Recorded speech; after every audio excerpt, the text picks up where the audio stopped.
Hello दोस्तों, एक बार फिर से स्वागत है हमारे यूट्यूब चैनल स्टडी विद विकास में। एक 100 ग्रामर रूल्स की एक इम्पॉर्टेंट सीरीज चल रही है जिसका नाम है मास्टर सीरीज। मैं आपको बता दूं, इस मास्टर सीरीज में आपको 100 ग्रामर रूल्स पढ़ाऊंगा जो सारे पार्ट ऑफ स्पीच से संबंधित होंगे, जो आपके आने वाले एग्जाम के लिए बहुत ज़्यादा महत्वपूर्ण होंगे। चलिए शुरू करते हैं। अगर आप हमारे चैनल पर नए हैं तो हमारे चैनल को सब्सक्राइब कीजिएगा ताकि आगे आने वाले वीडियो सबसे पहले आपको मिल सकें। और ये रूल नंबर है 15। इससे पहले के रूल अगर आपने नहीं देखे हैं तो हमारे प्लेलिस्ट में जाकर वहां से आप देख सकते हैं। चलिए शुरू करते हैं आज का रूल नंबर 15। देखिए क्या कहता है। रूल नंबर 15 पे लिखा हुआ है, एक मिनट रुक जाइएगा। हाँ जी, रूल नंबर 15 कहता है, रूल नंबर 15 है, ये बहुत ज़्यादा इंपॉर्टेंट है। यदि दो noun, pronoun with, together with, as well as, besides, along with, like, in addition to आदि से जुड़े हैं। क्या कहता है ये रूल कि यदि दो नाउन या प्रोनाउन, ठीक है ना, together with, as well as, besides, along with, in addition to इत्यादि से जुड़े हैं तो वर्ब पहले वाले नाउन या प्रोनाउन के हिसाब से लगेगी। ये कह रहा है कि कोई दो नाउन है, यानी दो सब्जेक्ट हैं, कोई चाहे वो नाउन हो या प्रोनाउन हो, दो सब्जेक्ट हैं और वो दो सब्जेक्ट विद से, together with, as well as, besides, in addition to इत्यादि से जुड़े हैं तो जो पहले वाला सब्जेक्ट होगा उस सब्जेक्ट के अकॉर्डिंग वर्ब तय की जाएगी। ठीक है ना। देखो ध्यान से एग्जाम्पल के थ्रू। द थीप, ये एक सब्जेक्ट हो गया। एज वेल एज, देखिए हमने कहा एज वेल एज से जुड़ा हो, ये दूसरा सब्जेक्ट, ये सब्जेक्ट 2 और ये सब्जेक्ट 1। यदि दो सब्जेक्ट एज वेल एज से जुड़े हो तो जो वर्ब आएगी वो कौन तय करेगा? इस वर्ब को पहले वाला सब्जेक्ट तय करेगा। कौन तय करेगा? पहले वाला सब्जेक्ट। अब ये देखो यार, ये थीप चोर है, एक चोर है ना, एक। अगर एक है तो वर्ब कैसी आनी चाहिए? सिंगुलर, लेकिन यहां पे वर्ब दी हुई है प्लूरल, इसीलिए सेंटेंस हो गया गलत और सही बनना चाहिए the thief as well as his son was, नहीं, अब वर होना चाहिए वाज, तो थीप के अकॉर्डिंग वाज होगा अरेस्टेड। ठीक है ना। अब ये सेंटेंस सही हो गया। क्या ये बात समझ में आई कि नहीं आई? ठीक है ना। दो सब्जेक्ट, पहले वाले सब्जेक्ट के अकॉर्डिंग वर्ब तय होगी। नेक्स्ट एक और एग्जांपल देख लीजिएगा। कह रहा है कि he subject 1 together with his friends subject 2। ठीक है ना। सब्जेक्ट 1 और सब्जेक्ट 2 के बीच में टुगेदर विद आया है। क्या आया है? Together with. तो दो सब्जेक्ट टुगेदर विद से जुड़े हुए हैं तो जो ये वर्ब आए है आर, जो वर्ब आई है ना आर, ये आर तय होगी पहले वाले सब्जेक्ट के। तो पहले वाला सब्जेक्ट क्या है देख लीजिएगा, ही है। ही, अगर ही सिंगुलर है यार, ही तो सिंगुलर होता है तो वर्ब यहां पे सिंगुलर आनी चाहिए, इसीलिए सेंटेंस गलत हो गया और सही बन जाएगा he together with his friends is. अब ही के अकॉर्डिंग लगाओगे ना आप, तो इज कमिंग और ये सेंटेंस सही हो गया। आई होप ये रूल समझ में आया होगा। बहुत ज्यादा महत्वपूर्ण है, अक्सर यहां से एग्जाम में क्वेश्चन देखने को मिलते हैं। रूल नंबर 16 देखिएगा, very very important.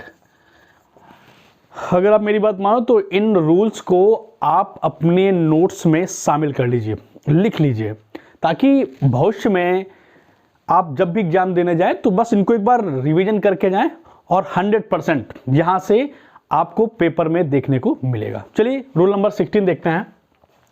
Many a या मैनी एन, ठीक है ना, मैनी ए हो या मैनी एन हो, ठीक है ना। तो मैनी ए एन तथा मोर देन वन, दो चीजें हैं, मोर देन वन और मैनी ए के बाद सिंगुलर काउंटेबल नाउन, मतलब जो नाउन होगा वो सिंगुलर होगा। कैसा होगा? Singular countable noun, singular countable noun और साथ में सिंगुलर वर्ब। बात समझ में आई? मैनी ए या फिर मोर देन वन लिखा हो तब, सिंगुलर काउंटेबल नाउन होगा और वर्ब भी सिंगुलर रहेगी, जैसा कि नियम कहता है। देखो भाई एग्जाम्पल के थ्रू समझ लो, many a boys have come. ठीक, अब देखो यार मैनी ए आ गया। अच्छा मैनी ए आ गया तो उसके बाद सिंगुलर काउंटेबल नाउन होना चाहिए। यहां पे तो बॉयज है ना, बॉयज, यानी ये भी गलत। फिर मैनी ए के साथ सिंगुलर वर्ब, देखो मैंने लिखा है कि मैनी ए के साथ में सिंगुलर वर्ब होनी चाहिए, यहाँ पे प्लूरल है, यानी ये भी गलत। तो सेंटेंस पूरे गलत है, सेंटेंस पूरा गलत। सही कैसे होगा देखो ध्यान से, सही हो जाएगा many a boy not boys, singular countable noun चाहिए, सिंगुलर तो बॉय, और मैनी के साथ, मैनी ए के साथ में सिंगुलर वर्ब हैज कम। मैं आपको बताऊं इससे सरल आपको कोई नहीं सिखा पाएगा। इंग्लिश चुटकियों में सीख रहे हैं आप, एक बार बस वीडियो देख लो और 100% आपको समझ में आएगा। समझ में ना आने का सवाल ही नहीं उठता, बस अंत तक वीडियो जरूर देखिएगा।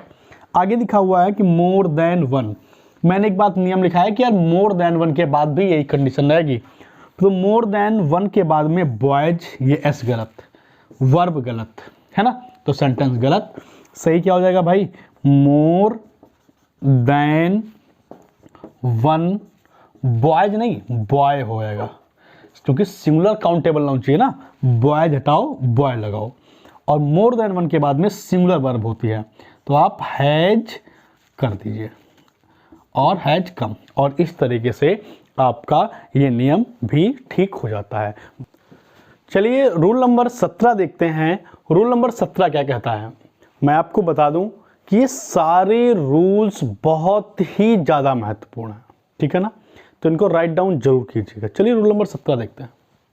लिखा हुआ है सेवरल, ध्यान से देखिएगा, रूल नंबर 17 पे दिया हुआ है सेवरल।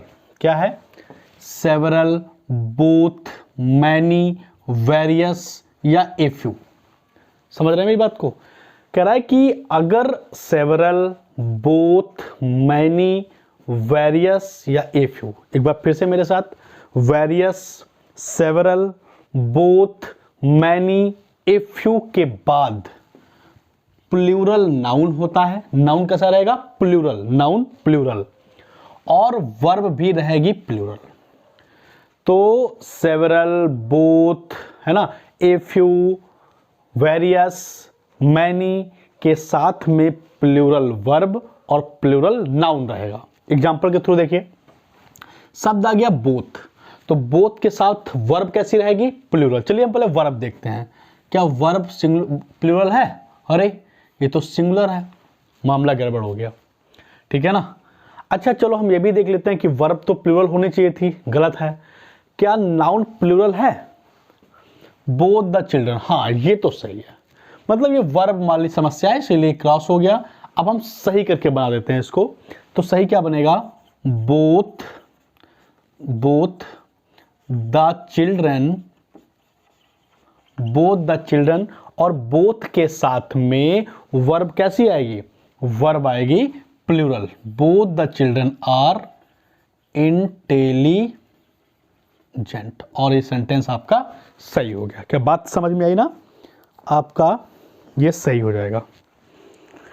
आगे देखिएगा, एग्जाम्पल एक दूसरा है, एक एग्जाम्पल दूसरा दिखाते हैं आपको, सेवरल। अब देखो सेवरल आ गया यार, सेवरल के बाद वर्ब चाहिए प्लूरल, क्या वर्ब प्लूरल चाहिए, ये तो सिंगुलर है, सेंटेंस गलत कर दिया इसने, पहले ही गलत कर दिया, खत्म।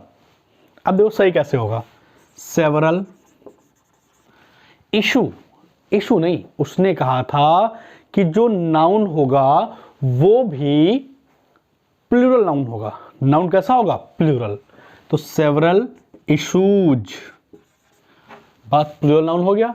वर्ब चाहिए plural, several issues are likely to come controversial, ये हो गया। क्या बात समझ में आई, ठीक है ना, ओके। रूल नंबर 18 देख लीजिएगा, वेरी वेरी इंपॉर्टेंट है, बहुत बार परीक्षाओं में आया है। यदि दो subject not only but also say जुड़े हों, तो आप ये जान लो कि नॉट ओनली के साथ में बट आल्सो ही लगता है। नाइदर नॉर, यानी कि नाइदर के साथ नॉर आता है, नाइदर के साथ नॉर, NOR। फिर लिख रखा है मैंने आइदर और, आइदर के साथ हमेशा और होता है। ये भी कभी कभी गलतियां देखने को मिलती हैं, आइदर के साथ वो नॉर लगा देगा और आइदर के साथ में और लगा देगा, इस तरीके से है ना, नॉर लगा देगा, तो ये भी गलतियां लगती हैं। तो नॉट ओनली के साथ बट आल्सो, नाइदर के साथ नॉर और आइदर के साथ और। अगर ऐसा सेंटेंस से सेंटेंस जुड़े हों तो वर्ब अपने नज़दीक वाले सब्जेक्ट के अनुसार लगेगी। तो वर्ब जो आएगी, वर्ब के पास में जो सब्जेक्ट होगा, वर्ब के जो पास में सब्जेक्ट होगा उसके अकॉर्डिंग वर्ब लगेगी। देखो ध्यान से, एक एग्जांपल देखते हैं। लिखा हुआ है नाइदर, चलो नाइदर लिख लेते हैं, नाइदर यू एंड, है ना, आई। अब कह रहा है कि एक तो पहली बात ये एंड भी गलत है ना, नाइदर के साथ नॉर लगता है, neither you nor I, neither you nor आई, ठीक। अब वर्ब है ये आर, तो आर के पड़ोस में सब्जेक्ट कौन सा है, देखो आर के पड़ोस में सब्जेक्ट है तुम्हारा आई। उसने कहा ना कि जो अगर कोई सेंटेंस नाइदर नॉर से जुड़ा हुआ है तो वर्ब के पास जो सब्जेक्ट होगा उसके अकॉर्डिंग ये वर्ब तय होगी। तो देखो ये तो आया है यू के अकॉर्डिंग, यू आर, है ना, यू आर, नहीं, वर्ब के जो पास में होगा, वर्ब के पास में क्या है, आई, तो आई के अकॉर्डिंग क्या लगना चाहिए, neither you nor I am willing to do it. ये सेंटेंस गलत और ये सेंटेंस हो गया आपका सही। क्या बात समझ में आ रही है ना, ध्यान से देख लीजिएगा, बात समझ में आ रही होगी। तो जो वर्ब होती है ना उसके पास में जो सब्जेक्ट होता है उसके अकॉर्डिंग वर्ब तय होती है, ठीक है ना, ठीक है, आपको समझ में आया होगा। तो नाइदर यू नॉर आई, ये वर्ब थी आर के पड़ोस में कौन सा सब्जेक्ट है, आई, तो आई के अकॉर्डिंग आप वर्ब लगाइए। चलिए एग्जांपल नंबर दूसरा देखिए, अब समझ में आ जाएगा अगर नहीं समझ पाए तो चलो मैं पहले सिखाई देता हूँ यार। देखो ध्यान से, एक तो आइदर और से जुड़ा हुआ है, ठीक है, यानी वर्ब के पास में जो सब्जेक्ट होगा उसके अकॉर्डिंग वर्ब लगेगी। हैव ये वर्ब है, वर्ब के पास में क्या सब्जेक्ट दिया हुआ है, ही, तो हैव के पास में जब ही दिया हुआ है तो वर्ब जो तय होगी वो किसके अकॉर्डिंग होगी, ही के अकॉर्डिंग होगी, ही, तो बस ही के अकॉर्डिंग हैव, ही के साथ हैव नहीं आता, गलत, तो ये हो जाएगा तुम्हारा आइदर यू और ही के साथ में हैज लगाइए, he has to do it, और इस तरीके से आपका सेंटेंस सही हो जाएगा। क्या बात समझ में आई ना, ठीक है ना। ये सारे रूल्स बहुत इंपॉर्टेंट हैं। एक आपसे मेरी गुजारिश रहेगी कि तो अगर वीडियो अच्छा लग रहा है तो इसे लाइक शेयर और सब्सक्राइब जरूर कर लीजिए अगर आप नए हैं, और पुराने हैं तो लाइक शेयर तो बनता है यार, ठीक है। एक खास बात यह है कि अगर आप हमारे पेड बैच से जुड़ना चाहते हैं, अगर आप हमारे पेड बैच से जुड़ना चाहते हैं तो आपको हमारे व्हाट्सएप नंबर 7499974169 इस वीडियो को अधिक से अधिक शेयर कर दीजिएगा ताकि लोग इस बैच के बारे में जान सके। तो अगर आप हमारे पेड बैच से जुड़ना चाहते हैं तो हमारा जो व्हाट्सएप नंबर है 7499974169, इस पर आपको यस लिखकर भेजना होगा, यस लिखकर भेजिए। देखो हमारे यहाँ 2 बैच चलते हैं, सबकी टाइमिंग भी फिक्स है। इंग्लिश ग्रामर का एक बैच है, देखिएगा ध्यान से, इंग्लिश ग्रामर का बैच है, और एक जीके का बैच है, जीके करंट अफेयर जो भी, ठीक है ना, जीके में जो भी चीज़ें होती हैं, हिस्ट्री, पॉलिटी, साइंस या फिर करंट अफेयर जो भी, ठीक है ना, वो सब जीके पोर्शन में आता है। और एक बैच चलता है इंग्लिश ग्रामर का। इंग्लिश ग्रामर बैच में इसकी टाइमिंग रहेगी 2 बजे से लेकर 3 बजे तक, और जीके वाली टाइमिंग रहेगी 3 बजे से लेकर 4 बजे तक दोपहर के, ये टाइमिंग है, ठीक है ना।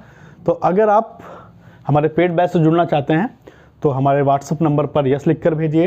अगर आप इंग्लिश ग्रामर लिख के पढ़ना चाहते हैं तो आप इंग्लिश ग्रामर के लिए भेज दीजिए, और अगर जीके बैच पढ़ना चाहते हैं तो आप जीके बैच लिखकर डाल दीजिए, ठीक है ना। अपना नाम, अपना नेम लिख दीजिए, और बैच कौन सा पढ़ना है, बोथ पढ़ना है तो बोथ लिख दीजिए। अगर सिंगल पढ़ना है तो आप इंग्लिश पढ़ना चाहते हैं तो इंग्लिश ग्रामर, और जीके पढ़ना चाहते हैं तो जीके, ये आप लिख दीजिए। और फीस बहुत कम है, और जो फीस है बहुत कम है, तो जब आप पढ़ेंगे तो आपको मालूम हो जाएगी। चलो मैं बता ही देता हूँ कि फ़ीस आपकी 300 रुपी ओनली है, मात्र 300 रुपये में 30 दिन, है ना। बेहतरीन क्लास होगी। अगर आप सुपर टेट, KVS, है ना, TGT, PGT किसी के भी एस्पायरेंट्स हैं, इंग्लिश ग्रामर की बात कर रहा हूँ, तो SSC के एस्पायरेंट्स हैं, ठीक है ना, तो 100% आपको हमारी क्लास से एक एक वर्ड मिलेगा। और रही बात जीके की, अगर आप जीके SSC के एस्पायरेंट्स हैं, है ना, RO ARO पढ़ रहे हैं, PCS प्री कर रहे हैं, सुपर टेट कर रहे हैं, तो 100% मैं आपको इतना डीपली पढ़ा दूंगा कि आपको और कहीं पढ़ने की ज़रूरत नहीं पड़ेगी। चलिए आगे बढ़ते हैं। चलिए रूल नंबर 19 देखते हैं। रूल नंबर 19 क्या कहता है कि बडी से बनने वाला, जैसे एनीबडी, समबडी, आगे लिखा हुआ वन, यानी एनीवन, समवन, है ना, थिंग यानी एवरीथिंग, समथिंग, नथिंग, बात समझ रहे हैं ना। तो क्या क्या हो गया, बडी हो गया, वन हो गया, थिंग हो गया, से बनने वाले प्रोनाउन मैंने बताया ना, जैसे समबडी, एनीवन, एवरीथिंग, है ना, ये सब, इनके साथ हमेशा सिंगुलर वर्ब का प्रयोग होता है, सिंगुलर वर्ब, ठीक है ना। तो कहने का मतलब यह है एनीवन, समवन, नथिंग, एनीथिंग, है ना, तो एनीवन, इस तरीके से इन सभी के साथ में सिंगुलर वर्ब का यूज होता है। देख लेते हैं example. Everybody know that the earth is round. अच्छा, अब देखिएगा सिंगुलर वर्ब, हाँ जी सही है। तो गलती क्या है, जल्दी से कमेंट बॉक्स में बताएं, जल्दी से। ठीक है, देखो तो एवरीबडी, बडी आ गया, सिंगुलर होना चाहिए। ये क्या सिंगुलर है? नहीं है, नो है, तो हमें करना पड़ेगा एवरीबडी। तो ये गलत है यहाँ पे, तो इसलिए क्रॉस का निशान, तो एवरीबडी नोज, अब हो गया singular. Everybody knows that the earth is round, और ये सेंटेंस आपका सही हो गया। क्या बात समझ में आ रही है ना? ठीक है, आगे देखते हैं। Someone have stolen my pen।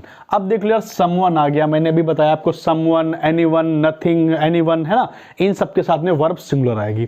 तो someone have गलत हो गया, इसीलिए आपका सेंटेंस गलत। तो होना चाहिए someone